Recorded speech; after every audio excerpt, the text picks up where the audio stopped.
does not exist. My name is Cherish, and I'm from Texas. I was introduced to NSPPD in 2022 by my mother, and since then our lives have never been the same. This is a snippet of the many miracles that we've experienced as a family, and this one is very personal to me. On the weekend of March 23rd and 24th, 2024, I was to compete in the North American School Scrabble Championship, and this was going to be my last year as I'm currently a high school senior. Now, before this weekend, my mother had already told me that she had added this tournament to her prayer points in the NSPPD anniversary gift, and the tournament also happened to be in the weekend of the NSPPD anniversary week prayers.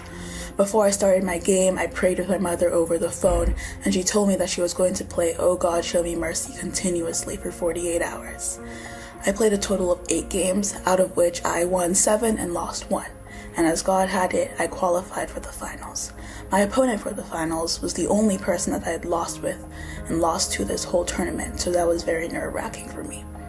In the hour before the finals, I went to the restroom, locked the door, and played "Oh God, Show Me Mercy, It Is an Emergency." I had called my mom, and she had told me that I should go in with confidence because my opponent would not see me coming. She said that the Egyptians I saw before, I will see no more. I had asked her if she was going to watch the game because it was being live streamed around the world, but she said no, she'll be praying, and I should know that I will not be there alone, but rather, I and about 2 million NSPPDians will be saying amen to the prayer. And mine, it was a game. Throughout the game, you can see God's hands in the hands of all the NSPPDians picking the tiles for me.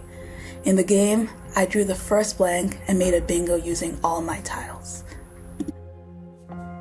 Immediately after, I joined to another bingo.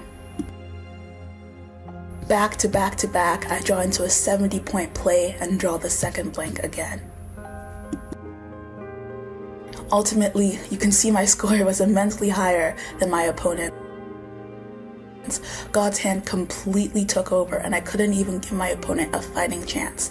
If the people around me didn't know about God, this very game showed that God existed. What God cannot do does not exist.